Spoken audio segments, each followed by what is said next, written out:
I am 21st century superhuman, and I know that the answers are inside. Yeah, I am 21st century superhuman. Now is the time. Come on everyone, let's celebrate. We are the children of the sun. I can see it when I look into your eyes. We are the same, and we are light, yeah, we are one. Hear now, hear my ancient prayer and sing along. We are awakening as one. We can make a difference, yeah, we can be the change it takes to make the world a lot more fun. Well, if you're feeling kinda down and you need some inspiration to remember who you are, oh, now, child, please don't frown. You can choose a new vibration, and these words can take you far. I am a 21st century superhuman. Hola. Hello. Yeah, What's up? You like caught me off guard there for a second. Welcome to the show, everybody. Another episode of Bridge to Paradise on Expanding You Radio and CCN Television Network. Here with my favorite co-hosts in the world, Cary and Ken. Yeah. And we're talking about chapter 14 in Cary's amazing book, 21st Century Superhuman, Quantum Lifestyle. And this chapter is called There Is No Out There, which is one of my favorite Cary quotes. Oh, That's a good one, man. I remember when she said that when I first met her and was talking about things, it was like, oh, that's a good one. It resonates like 0 point energy, doesn't it? Yeah. I don't claim it as my own, although it is a title of the chapter in the book. But as we read this chapter, we'll learn where it came from. But it is one of the best quantum physics sayings that there is. Yeah, and it's one of the best, one of your best sound bites that you're always throwing at people, because it really just like hits the nail on the head every time. I know, I say it to people a lot too. If somebody's saying something, they come up with something that's a story. I just say, well, there is no out there. That's right. The matrix can only mirror to us what we give it. Yeah, and that's a tricky thing too when you're trying to, share data and state facts without placing the judgment and all the stuff on it that creates the mirror, the emotion that creates the mirror itself. And even sharing data at some point is probably, going to be null and void here really soon, but we're still kind of in the tricky quicksand. We're learning. Yeah, it's a learning process. It is. Yeah. And sometimes you feel like you need to share data just so everybody's aware of everything. But I've gotten to a point where certain data sharing, and like especially focusing on problems in the world, is just not something I want to participate in anymore. Whereas a year or 2 years ago, it's all about that kind of awareness. And at this point, it's like, okay, if you're going to present that information, present it with, more of a solution than a problem. Focus on the problem for 2% and then focus on the solution for the other 98. I remember my kind of turning point on that when I used to think, golly, I really have to report this horrible thing that's going on in the world, don't I? And as I was writing this book and learning all these things, I realized all I was doing was adding energy to it if I did that. And there's a balance to saying this is what the collective has held for a long time, and this is how we're moving out of it. We're noticing the good change that's going on, maybe sometimes juxtaposed against the bad. And then we also then focus in where we headed for. And then, putting a positive spin on negative information is helpful. Whereas a lot of people like to put a negative spin on something that even feels positive, like, oh, watch out for that. That's just another trick. Like, there's a lot of that going on. So I'd rather have somebody present negative data with a positive spin than put a negative spin on some positive data. Like, I can't stand that. It's like, you don't know what's really going on. Why do you have to implant and imprint that energy onto it? Oh yeah, people always want to do that. They always want to mirror what they have inside of you. It's always like blame or this, or they always have a cynical thing to say about a certain, and like you said, it's perfect. It's programming. I mean, it just comes from the life you grew up in, and what someone told you or a saying you heard, and you just took that as your own truth. And so you just resonate that your own truth into the field, like on a regular basis. I had an epiphany about we're in a Super Bowl night tonight, which is like the biggest event in the United States. And I was at a dog park earlier, and people were, of course, that's all they were talking about, and the new Megatron at this place in town. And, there again, a year or 2 years ago, I would have been like, what a waste of fucking time. What are you doing? This is crazy. If you put that much time into your own mastery, and so I had an epiphany while I was standing there listening to him about how, for certain people, that is a good shift in frequency. It's a temporary shift in frequency, but it does help you find the joy and the bliss and all those things. I'd rather have people in that zone than being depressed and isolated and all of that stuff. But I still would prefer that they would just like go out and play the sport and like spend that much time actually on a softball team or a local football team or whatever, because the actual physicality and time investment would create more mastery mentally. Like if most sports heroes that have invested that much time in their physical mastery seem to get an elevated and enlightened sense too out of it. There's like something that goes with that.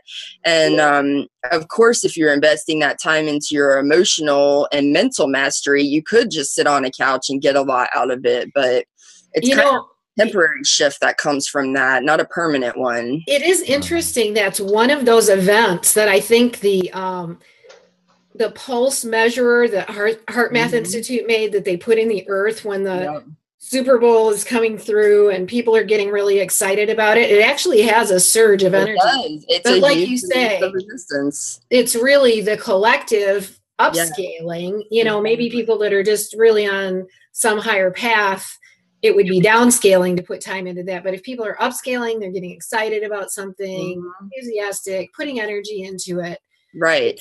But that would be our baseline all the time without an event. If people are investing all that time and energy that they invest throughout the year, it's like an addiction. It's like a drug addiction, alcohol, anything else where you're getting this temporary high. In fact, last week I said 80% of the country is on antidepressants, and as far as the pills go, it's not that high. We all are on that much medication, 80% of the country. But if you add in all the numbing agents from drugs and alcohol, it's probably more like 85% at this point. I mean, I think even the Bible Belt is smoking pot at this point. I think they're all growing it. In fact, the ones that I know, they're living in the Bible Belts, or they're all doing it or drunk all the time. So when you have that many people putting in that much intention, that's what it is. It's that's like a major movement of energy. So and when we can capture that attention for this conscious entertainment that's going to be the future, it's just like that spike is going to become the norm, because what's more exciting than empowering yourself and mastering things that have kept you in turmoil your whole life? Yeah, if people could just take that same energy, like you said, and implement that into their life somehow, on a daily, maybe not that intense every day, but something. But isn't that what we've done? It's like our mastery is our favorite football team. We follow it like, our favorite football team, and we're investing at least that much time and energy into it. There's way more investment than me. I mean, it's a complete life shift of what you're focusing on, and you're not really looking externally anymore. I know people that do nothing but live and breathe football, like 24/7. They follow their teams all over the country. That's all they talk about when you find them in a room. I mean, that's like crazy. So, and we come back to talking about whatever we're focusing our attention on is going to create neuropeptides, and neuropeptides are going to go to the cell and link with them, and like two puzzle pieces, and it's either going to help us create more good neuropeptides or maybe not so great neuropeptides. And in this drugged culture, we're always looking for something because we haven't focused ourselves around unconditional love as the primary energy of our lives. So as we begin restoring that as the primary energy, we then start choosing other avenues of excitement and passion and fun. And then we have the real neuropeptides coming in and nourishing ourselves instead of something sort of that's juicing us up, but it's short-lived, and we're talking about permanent shifting. It's like heroin. You need another fix, you need another fix, you need another fix. And I can say that, spirituality is similar to that in the sense that you've got to sort of keep up with it. You can't neglect it, but once you hit a certain level, you're at that level forever, a vibration. You don't really ever drop back down again. It's not the same as like going through withdrawals or any of that stuff. Yeah, you keep opening yourself up deeper and deeper to your own inner journey and clearing out those things that get in the way of it. And it's those things that get in the way of it that we're wanting to kind of suppress with these other outer things that juice us up. Absolutely.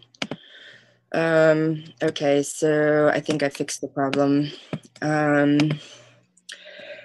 I don't know if you want to start reading or... I was actually going to open with a piece of one of your quotes from Bruce Lipton, who, is one of both of our favorite teacher, shapeshifter people. And it's not the whole quote, it's just part of it. And it ties into what we were just talking about, so it's perfect that I'm reading it now. He says, our ability to consciously control perceptions and environment has a profound influence on our lives. And that's the difference between investing your time and energy into this stuff versus football or whatever it is, your fashion or whatever it is you're obsessed with and trying to fill that hole inside of you, is that none of that stuff really gives you control over your life. Not in any profound sense anyway. It might give you success and a sense of self-worth and all of these things. And, your team won the Super Bowl, and so you're better than that guy. But it's all an illusion. Whereas what we're talking about is real deal cellular changes. It can heal your body. It can heal your mind. It can heal your soul. It can heal your relationships. It's like about being a thriving person. Like, that's a strange concept to most people. What's that like? Yeah. What is it like to be human? Yeah. Because the majority, you're really operating under a hijacked, a virus that is really not human. Right. You know what I mean? And it's not, not the true potential of what we are as creators. You know what I mean? So, we've been operating for so long, really, in this false operating system. And some people might think calling yourself a superhuman is like arrogant or, just way out of bounds. But what we're talking about is what everybody's going to be eventually. Like, superhumanism is the way we are meant to be. So we have to distinguish ourselves from the regular human population only because there's a shift going on, not because we're better than anybody else or different or more capable or any of that stuff. It's just, we're representations of an evolution that's going on, and we're by no means complete in our process either. It's called Self-Mastery 101. Yeah. Yeah. This is really the beginner stage.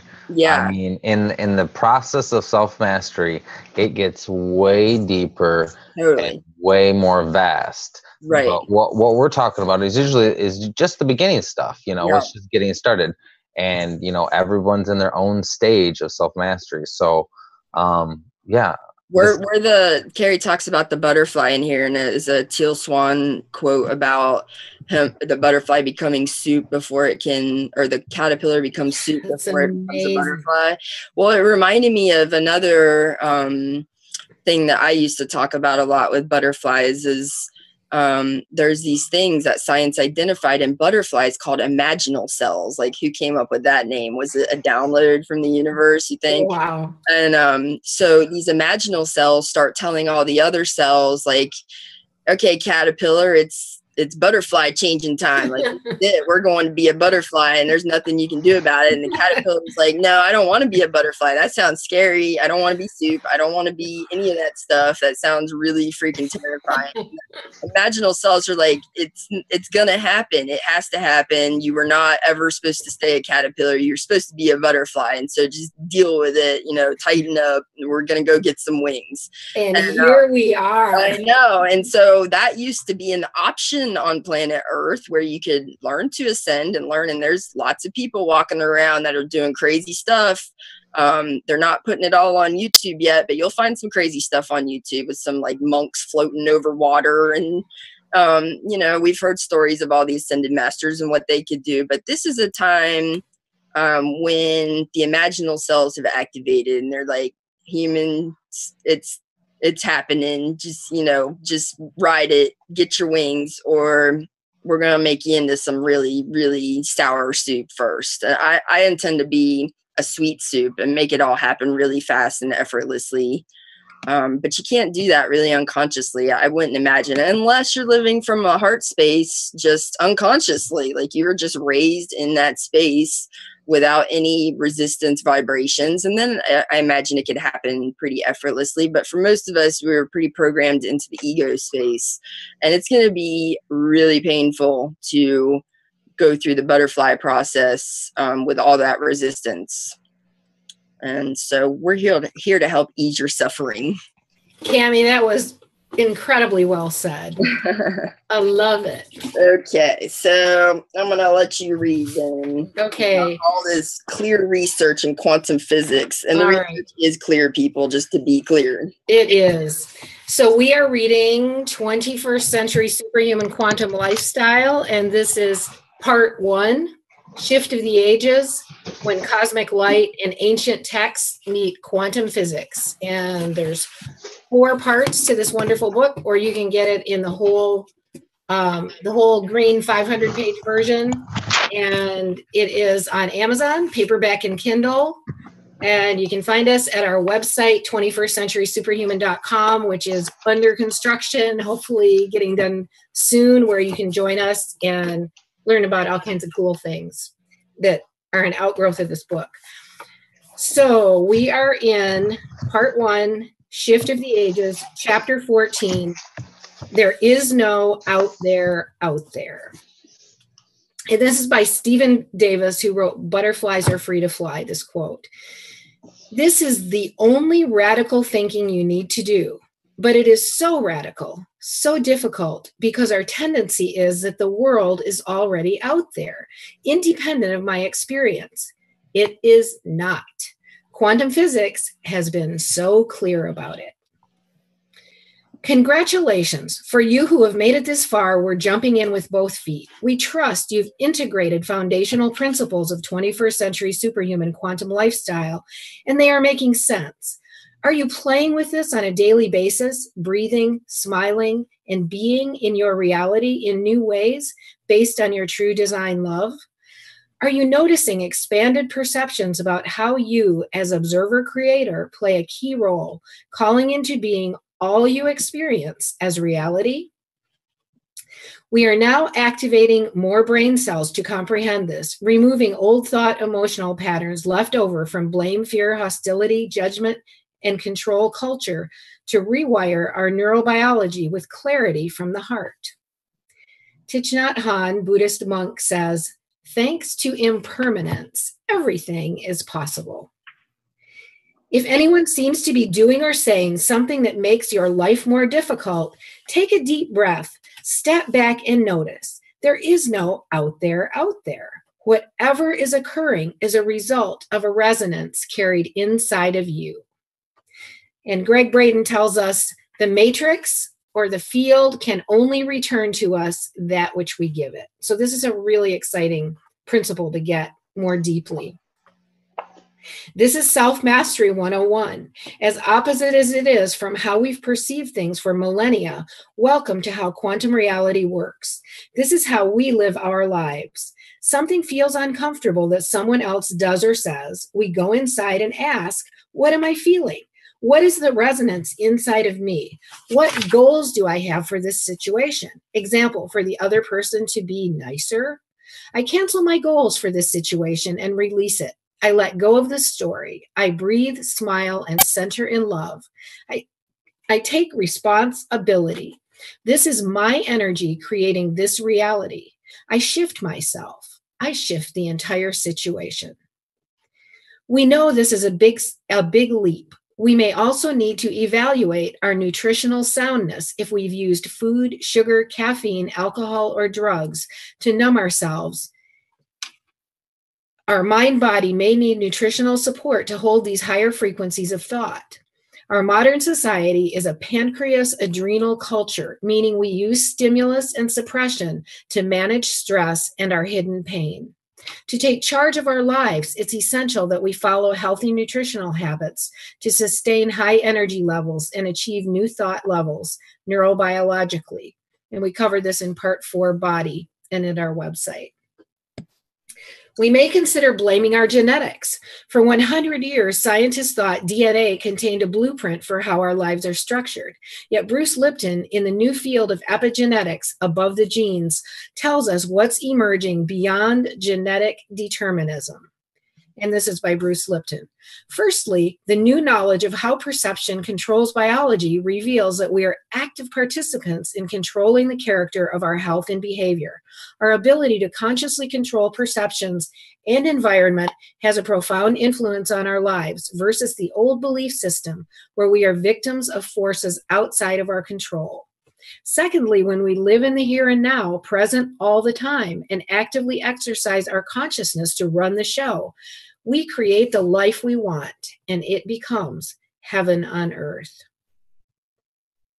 That there is no out there comes from the quantum concept that our reality is a product of our vibration.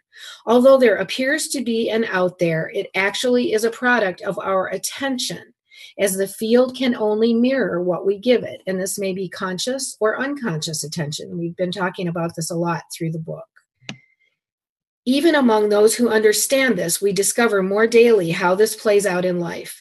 Accepting quantum understanding activates an ongoing process of inquiry, requiring compassion and patience for self and others. We will learn about this in greater detail in part 2, Mind.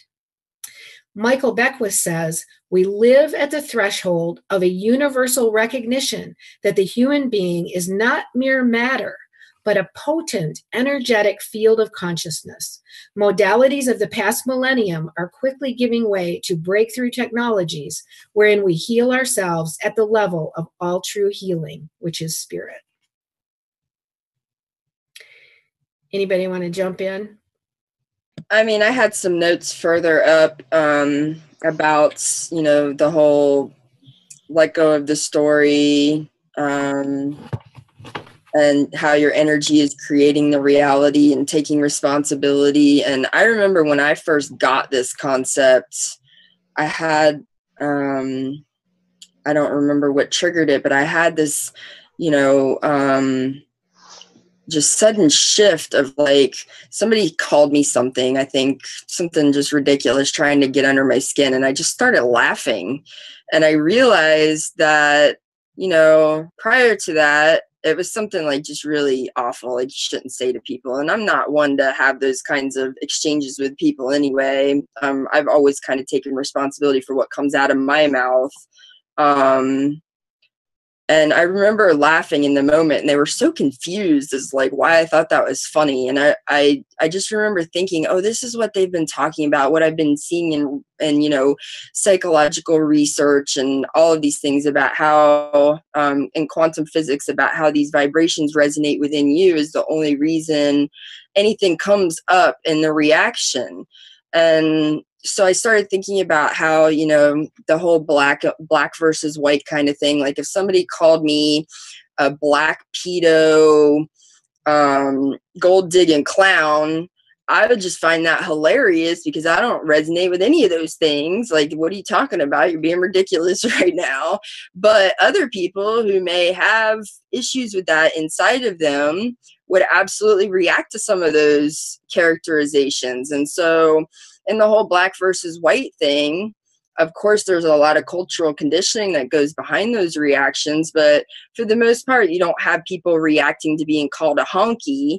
But a lot of people don't like to be called even black. Some of them think that if you're, you know, like I have a lot of black friends and they have no problem with me calling them black, but another person that they don't know, especially that might have like a rebel flag on the back of their car or something, they might take offense to that person calling them black. And so, you know, and there again, it all comes back to, you know, intentions and reacting to people's intentions. But when it comes down to it, if you don't have any insecurities inside of you or any fear of judgment that are going on inside of you, that it really shouldn't bother you, even if the most racist person in the world wearing a Ku Klux Klan outfit was calling you a name. It shouldn't bother you, but that's not really how our world works. The truth is, though, if we don't have energy inside us about something, it won't bother us. Exactly. If we do have energy about it, it will. And so that becomes a complex debate, though, as far as like someone with a Ku Klux Klan outfit standing in front of me calling me names, and I'm not supposed to react to that, you know, like. Well, that person is probably not likely to show up unless you have a vibration inside yourself. Right. In somewhere in the unconscious container. Right. That needs to be noticed. You're walking around with sort of a chip on your shoulder about being worried about that kind of thing. And we understand this concept, and we've proven it to ourselves time and time again with our ability to shift our own vibrations and just not attracting those kinds of situations anymore. Not even a little bit of anger from people that are treating other people badly. But to a person who hasn't really gone through that shift, it can be hard to prove that to yourself or to prove that to them, really. I mean, there's no way to do it other than to try it. You really have to just submerge yourself in the experience of stepping out of judgment, stepping out of reactionism, stepping out of all of those energies and allowing what's to surface without you placing a judgment on it. You just notice it like, oh, that's interesting. That's coming from inside me. Apparently, that's what they say. Let's see what happens if I treat it differently. Right. That's the biggest shift that happened to me when I was in the process of writing about this stuff. Suddenly, one day, I moved 180 degrees on the circle, and I said, oh, look what my vibration drew in today. Instead of thinking to myself, look what this other person is saying, I went through this giant shift inside myself, and suddenly, whatever happened in my world, I was saying, wow, look what my vibration drew. Right. And that's kind of a point, you know, it's sort of like a beginning point. Yeah, it's almost like an instantaneous thing, though. Like you go from one day being in this, it's not about me moment to the next day being like, oh, shit, I think it might be like, oh, I think I might be having something to do with that. And then it's a gradual process from there of catching yourself reacting and catching yourself judging and catching yourself and just cleaning it up. And depending on how conscious you're staying about it, it can happen really fast or it can happen really slow. Yeah, you just really have to be aware, like you said, just in the beginning, start out looking at those signals from your emotions, watching how they come up and how they manifest in the field and what's coming at you and what it relates to what you have to clear. So like just deciding to stay neutral and stay open to the possibility. Like don't just accept that what you've been told your whole life, that person is guilty because they are the ones that are screaming at you. Like everybody has to take responsibility for themselves. And that includes the person that's attracting that situation, which is a really hard concept to wrap your head around. It is. It's a big deal because we've been taught our whole lives that they're to blame. It's somebody else's fault. Right. Like I've been acting perfectly like an angel and you're coming at me with this energy and it's bullshit and I have no responsibility in it whatsoever. And it's really difficult. Like it's really, when you first start trying to work with this, it is like, and I talk people through this a lot, and I'm working with a few people right now, and they're just, they still come back and be like, really? And then they tell me the situation, and then I'm like, no, that's this and this and this. And they're like, what? It's just like, even though, you're so used to, it's so hard to break, it really takes work. And it really does. Because it, in the beginning, you just really want to go back to that preset of that I'm going to blame. Your ego is like, oh, hell no. Oh, no. Yeah. The ego wants to, because it's usually running things. So it just wants to keep I saw like recycling the data. It just like recycles it. And you like, go through the cycle. Me? It's not, this isn't a product of me.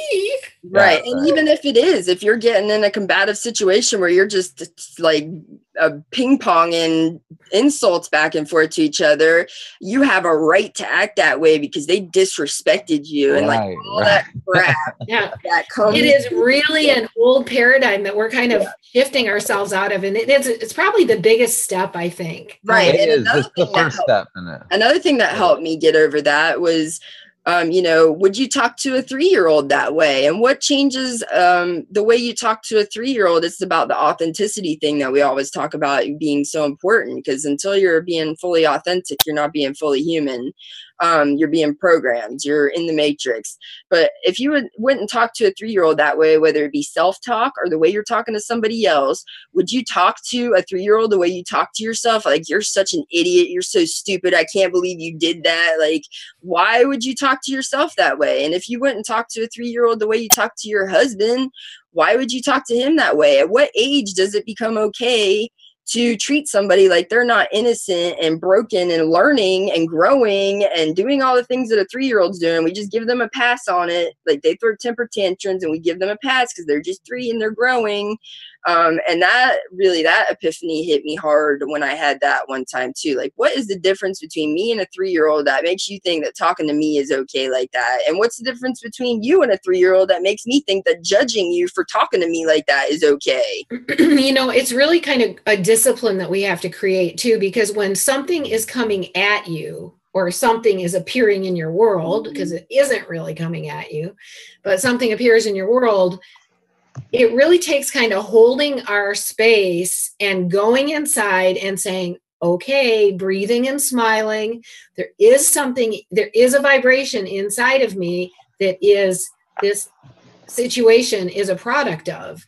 And that's that self-mastery thing where it just takes holding our space, holding our own, going into that inner space and just saying, okay. And I've battled, I know, because Ken, I remember when you and I traveled this summer, I think we were kind of like, we got into some of this. I think you were just starting to get it. And I would say to you, there is no out there. And I was in the process of kind of just teaching it to myself and going into that, that learning where I had to hold my space when I knew that I was at cause in the situation. And it's big. It is. And you get kind of scared at first too. It eventually leads to empowerment in all situations. And it's a really awesome thing. But at first, it's like figuring out that your thoughts manifest things. That can be really scary at first, to take that weight on your shoulders and like, oh, damn, like I got some really terrible stuff inside of me that I got to clean up. And it can be a little daunting at first, but that's why it's so important. Even when you're having those thoughts, stay neutral. Don't judge it. It's just stuff coming up from your childhood. It's just stuff coming up from your programming. It doesn't have to mean anything other than an opportunity for you to address it. That's really all it is. And when you get into that space, that's when it becomes kind of fun, because you're like, oh, look at that. I could probably trace that back to the day that was programmed in me. Yeah, and as you start to remove these things, it's amazing how things really do shift. and they really do change. And they don't happen instantaneously either. I mean, very rarely can someone, unless they're doing some of the like very high tech new age kind of treatments. Well, I mean, I would say that people, when you start to work on this stuff, it's imperative to get this stuff out of the way if you want to move into actually activating your energy system and starting to play with energy and connect with that. Because once you start to do that, you add a plus factor to this whole process. And that means that this process goes quicker and it manifests faster. But there's layers to it too. So you got your consciousness that you're controlling all of a sudden, but then there's still subconscious stuff that's going to pop up, even though you haven't been focusing on those things. Right. Oh yeah. If you need to have, it needs to be a both level thing. You're working on your mind through meditation and getting that clear, but then you also have the unconscious stuff, because either way, once you start elevating the energy, things are going to happen more intensely. Right. And I remember there used to be a 30-day challenge years ago. It was like a big thing to go 30 days without complaining, or go 30 days without judging something. And if you could do that, you will have successfully reprogrammed yourself. And if you got to day 16 and messed up and complained, or messed up and judged something, which most people can't get to day 2, it takes months to even get to day 2, when you first start doing it, you'd have to start back over again, because you had to go a full 30 days with it being completely pure. And so when people try this stuff, and you can't prove it to yourself until you try it. I mean, all the science in the world, the science proved it to me before I ever proved it to myself, which was helpful because I just knew I had to deal with it. It's like getting on a plane and knowing you can't have a cigarette. It just had to be done. So that was helpful, getting that part of it out of the way. But until you actually prove it to yourself, it's not really real. And you can't just prove it to yourself in a day or two of trying to have happy thoughts. Like, it just doesn't work like that. Just like with any habit, as we make these choices, we literally begin building new little bumps on our neuroreceptors. So the old ones will atrophy and the new ones will get stronger. And it's about a 30-day cycle. So yeah, that commitment, day after day. Yeah. And if you're really good, they say like 21 days to habituate. If you're really kind of on it every single We're day. Amazing. We can completely rewrite our reality just by that kind of choice. Yep. And just to mention, Ken talking about energy mastery, Ken is with Evolved Ministry and Evolved University, which is an online energy school, evolvedministry.com. And 21st Century Superhuman, my book, is in the curriculum at Evolved Ministry. And I've had the privilege and fun of getting to travel with Ken and teach and learn energy mastery from him.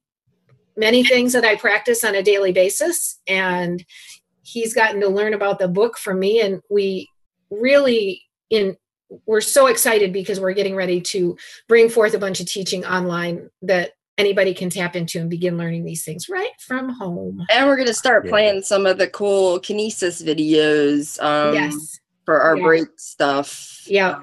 When we're doing and you can also, I need to start putting the link in our blog posts and stuff to find you at Evolved Ministry too. Yeah, for sure. And we'll start playing some videos on here so people can see what we're talking about when we talk about moving the wind or connecting with fire or water.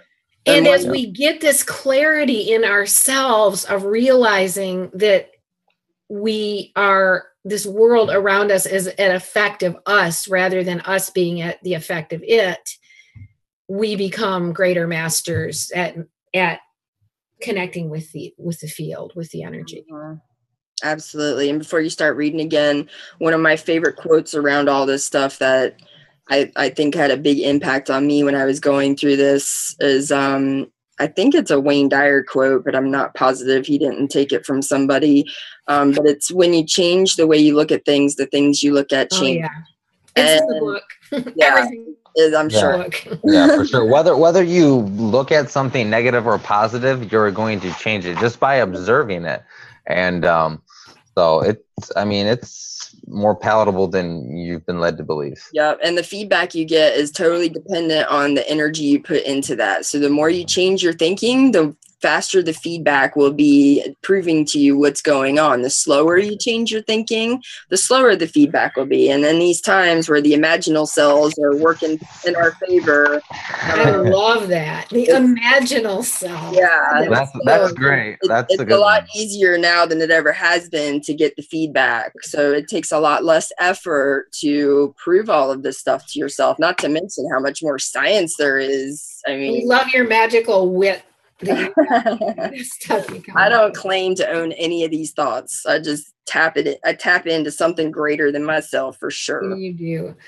All right, so we read you. It's just you. Oh, actually, you have a quote in here about the minds, and it made me laugh. It was something about know thyself. There is only one mind here, and it is yours. And I actually added to that quote, "It's yours for the taking," because we're all sharing this one mind. We can all tap into it. You just have to sort of claim it. Really, you just have to have it.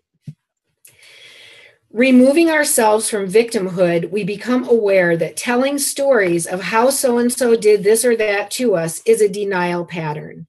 When we seek sympathy or empathy by telling our story of what someone else said or did, we avoid clearing our own pain and content holding resonance. Memories stored in the unconscious from childhood or genetic memory from defending our very life take courage and focus to go into and clear. In this new light, and we've been kind of talking about this all through the book and will continue to, so there's a lot more to it. In this new light, we become aware that anything carried in our unconscious is a shadow following us vibrationally into our reality mirrored in the field. Accepting this awareness, we recognize how conscious and unconscious thoughts have played a key role in our existence. This is one of the biggest humps to get over, as most of us have established masterful defenses to never have to go into this unconscious pain again. Here's a great kind of long quote by Teal Swan, one of our bright. This is the one about the butterflies in the soup, the primordial soup. Is good. Spiritual bypassing is the name of this YouTube video of hers. Spiritual bypassing has run rampant on both religious and non-religious circles. Spiritual bypassing is the act of using spiritual beliefs to avoid your unmet needs, deep pain, and unresolved wounds. Spiritual bypassing is a form of avoidance. Because it's a form of avoidance, it's a form of resistance. Spiritual bypassing is, in fact, the shadow side of spirituality. The spiritual beliefs of any spiritual tradition, be it Christian, Hindu, Buddhist, New Age, Islamic, or even self-help, can provide ample justification for living in a state of inauthenticity. They can all provide justification for avoiding the unwanted aspects of one's own feelings and state of being in favor of what one considers to be a more enlightened state. Authenticity is the highest state of being that the spiritual practitioner can achieve. In fact, in the years to come, authenticity will become the replacement for enlightenment as the true goal of spiritual practice. And wow, is that true? Becoming authentic. So true. And keeping it real is what it's all about, but keeping it real hearty, not real bitchy. It's like, Well, being authentic self, this is something I've talked about and actually led people with meditations. In releasing things that are not of yourself. The authentic self is the key. And getting back to that is your real claim to your true source potential on who you are as a being. Your authentic self and the excitement of every joy of every moment and every now moment. Yeah, this isn't the kind of 16-year-old, I'm real, I'm always going to be this way crap that they got floating around in the pop culture. It's about who you really are at your core, eternal essence, when you're feeling your best, looking your best, loving your life. What is happening in those moments where you're tapping into that magic, and that's who you really are. That's your purpose. That's your bliss, wellness, feeling good. All of that stuff. I love this spiritual bypass, though. It really is something that isn't talked about. It's true. I mean, it is true. And people do it in the New Age community as well as Christianity, because really they're all based of the same form. Something to put limitations on what you can do. and who you really are. And to a lot of that run rampant. And to write off your intentions. You have bad intentions in the underlying energy, which is why it's important to tap energy.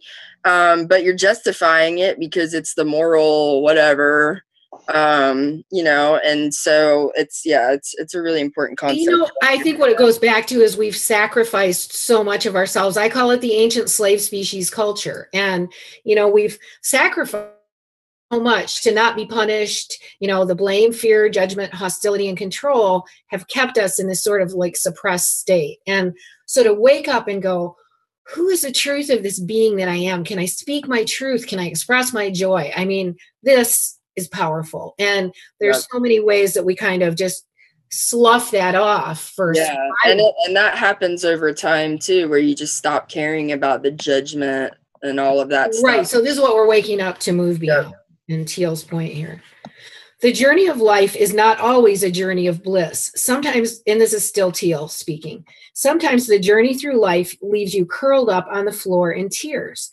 This is the heart of transformation. Think of a butterfly, because our spiritual transformation is a lot like that. When a butterfly crawls itself into a space where it can cocoon, the butterfly will dissolve within the cocoon into a type of soup. That soup is nothing but pure genetic material. The butterfly had to break down completely in order to become a butterfly instead of the caterpillar. It's not like the caterpillar simply grew wings. Powerful.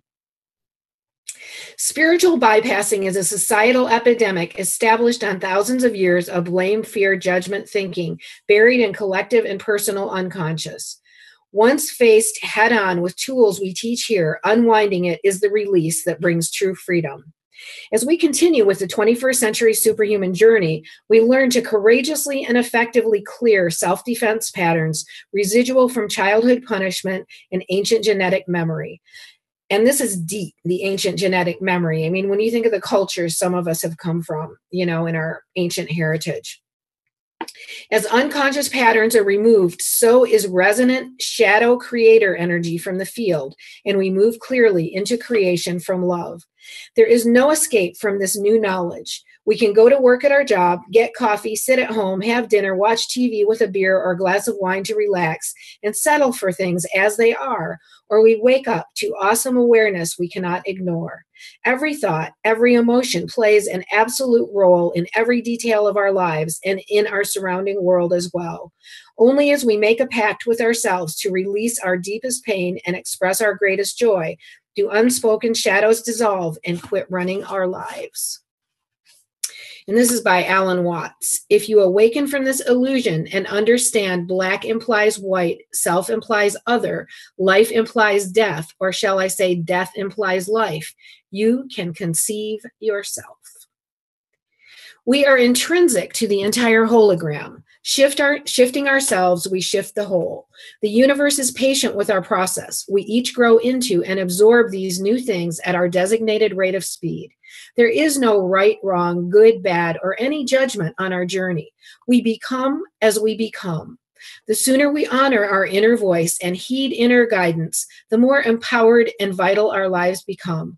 Living from our truth reduces the learning curve, freeing us from many false pathways. Shakti Gawain, who wrote Living in the Light, says, every time you don't follow your inner guidance, you feel a loss of energy, loss of power, a sense of spiritual deadness. At this amazing evolutionary leap on planet Earth, many shifts and changes are upon us. The more empowered our ability to create through the heart, the more easily we sail through all that is coming. Those awake are expanding into a new way of life based on these principles, leading the way to a viable future. And this by Barbara Marciniak, who wrote Bringers of the Dawn. Really beautiful passage. Your DNA is a connective filament. What scientists are calling junk houses perceptions deep inside your body to allow you to become an entire perceiver, a fourth, fifth dimensional being.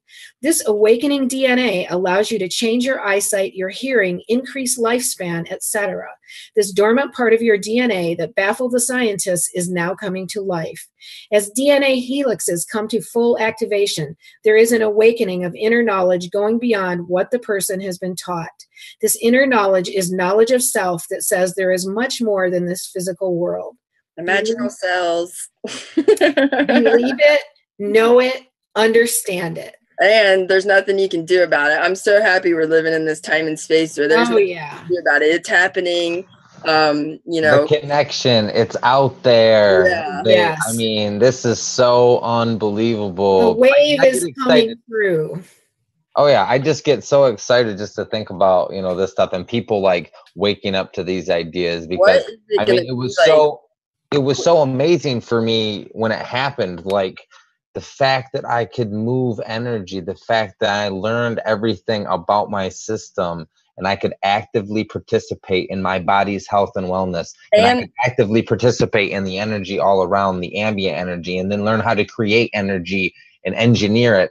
I mean, this is brilliant. And the fact that this is the kindergarten version of where we're going, like that's just the tip of the iceberg. This is the baby stuff. I mean, my people, this is the baby stuff. We're in the baby steps. You're the baby steps.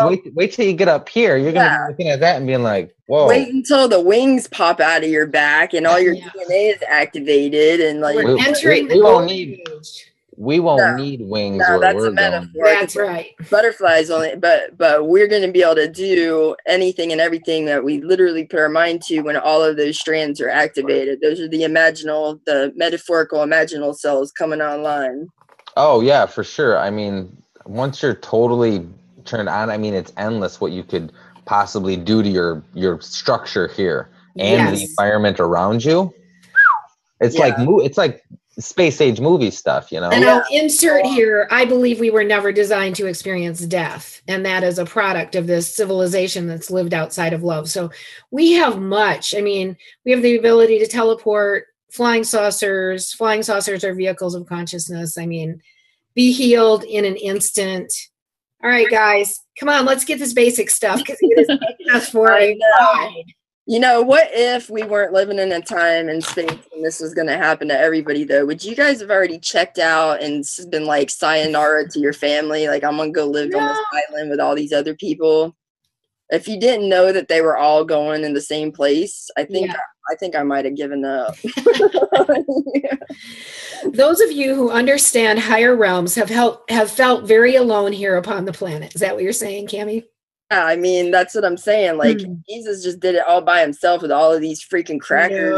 They're like out of their minds, and compared to him, and he had to just stay in that space the whole time. He was on a mission. I know, but I think I would have dipped, because that's how he came to me when I was writing the book, and he stood there in my van about 9 feet tall, and he said, you know, that was really hard doing it all by myself. I decided I'm not coming back until that consciousness throughout the planet. Yes, you know? And I've gotten that message too, that, you know, I don't recommend it. And so I'm thinking, if I didn't have my posse, my tribe of super friends, I think I would have just been like, you know what, I'm out. It is the posse of awakening consciousness. It's super cool.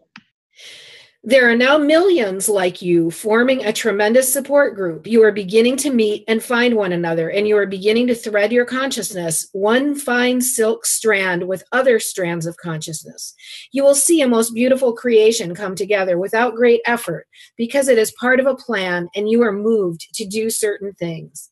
You have complete control over everything. Until you discover that and believe it, you are subject to whatever anyone else wishes you to do in this free will zone. And in your innocence, you have been exposed to things that have allowed your DNA, your intelligence, and many things to be controlled. You are the one who controls your DNA. I am the one who controls my DNA. And that's it from Barbara Marciniak. Great, great stuff. Really good news for people who are diagnosed with these, you know, incurable things. Yeah. What is really up for us human race is to know our responsibility as creators of our existence. What a magnificent and exciting opportunity. It is a giant leap to let go of old ways of blaming something outside ourselves for our reality. We may argue to hold on to it, yet ultimately, as we shed this old skin, we are born anew. We are now ready to release old stories and breathe new creation into being. This is by our wonderful friend Alan Smith, who has Rainbow Didge music. He plays the didgeridoo, really highly enlightened guy. Oh my God, that guy is amazing. He is amazing. He's super cool. Yeah. Look him up on YouTube and listen to him play. You've never heard sound vibration. Yeah. Resonance. Alan Smith, Rainbow Didge music. The shamanic self plays and moves and heals within the stories, even though the goal is, when ready, to move beyond them. The infinite self operates from the place of source knowing beyond story, and thus bypassing any need for micromanaging creation. You are the creator. Create a new story altogether. You are the dreamer. Dream yourself. In truth, this is happening all the time, whether you know it or not. Know thyself. There is only one mind, and it is yours. How cool is that? For an immersion in quantum reality and how it might be comprehended, read and listen to Stephen Davis's Butterflies Are Free to Fly, downloaded free at butterfliesflyfree.com. We are in similar transition to the world-changing shift in perception of 1400 AD, when human culture realized the world was not flat, which took 1,000 years to be accepted around the globe. We talk about this earlier in the book. We trust our current shift is taking place quicker, resulting in a current shift of the ages. Here is Stephen Davis's great explanation on this confounding topic in his chapter entitled, There Is No Out There, which he encourages sharing. If the holographic brain model is taken to its local conclusions, it opens the door to possibility that objective reality, the world of coffee cups and mountain vistas, may not even exist. Is it possible that what is out there is really a vast, resonating symphony of waveforms, a frequency domain? David Bohm said the tangible reality of our everyday lives is really a kind of illusion, like a holographic image. If the concreteness of the world is but a secondary reality, and what is out there is actually a holographic blur of frequencies, what becomes of objective reality? Put quite simply, it ceases to exist. Although we may think we are physical beings moving through a physical world, this is an illusion. We are really receivers floating through a kaleidoscope sea of frequency. Fred Allen Wolf and Lynn McTaggart both say there is no out there, independent of what is going on in here. What is out there, says Michael Talbot, is a vast ocean of waves and frequencies, and reality looks concrete to us only because our brains are able to take this holographic blur and convert it into familiar objects that make up our world. What this means is that there is no independent, objective reality out there, but a wholly subjective reality, created totally dependent on what's in here. In short, there is no out there. And this is kind of a big leap to grasp. So we need to just seed it into our minds and kind of play with it on a day-to-day basis. Yeah. Yeah, it's to think of yourself as it's like the Matrix movie with the white construct. Yes. And he's in the white construct and he's like, and he brings this and brings that. And it's kind of really what we're in. That movie was a major download for sure. Yeah. We're in a white construct, totally reflective, just mirroring everything. I can't wait for this new Jupiter Ascending movie that premieres. Oh my. It's made by the Matrix producers, and they're comparing the galactic perspective that they captured in this movie to Matrix meets Star Wars. We're going. It's unbelievable. I watched the trailer just a couple days ago and was like blown away. Yeah. And I hadn't got to talk to you, Cary, about your movies. And I was like, you have to go see this movie because this is the effects. Oh, I tried to get it. We are looking for a movie producer for sci-fi adventure trilogy. For the epic event, the galactic Yes. event. And I mean the Cool. characters and how this movie is and just how it's laid out. When I watched the trailer, I was like, oh, this is the ticket. Ending in the title too. Do you want to read the last page of this chapter, or should we save it for next time? Huh? You talking to Ken? Do what? Do we want to read the last page of this chapter? I was just wondering. You said, do you want to read it? No, because of the time. I just didn't know how we. Oh, well, I didn't know if she was asking you or me. I was like, you guys want to read this last page? I'll read it. That's how I feel about reading. We haven't ever heard you read. Yeah. Should we finish it up? Finish up the chapter? Huh? I just got mean mugged. Or do we need to stay at an hour? I mean, I'm okay with that. I could use a little stretching. My ass just falls asleep so quick these days. You know what? We can just read the last page of this chapter at the beginning of the next chapter next time and call this a wrap on this show. Before you read it, I would like to say that your quote in here is something that I actually wrote down so I can quote you on it later because it's so good. It's the it's kind of not heady, but it's gonna go beyond some people's knowing. But there again, like Ken was saying, it's best to just seed these things.